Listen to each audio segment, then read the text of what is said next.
How to make only your friends can see your hometown informations on Facebook Lite. Hello guys, in today's video I'm gonna show you how to make only your friends can see your hometown informations on Facebook Lite. First thing, go to Facebook Lite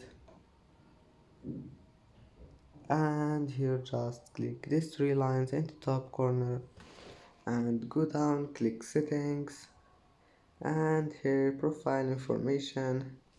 And now just you will find your hometown, click this pen here and click edit and then just type your hometown here again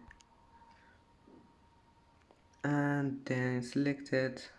And that's it for today's video. If you like this video, please don't forget to like and don't forget to subscribe, and thank you for watching this video until the end, and now see you in the next video.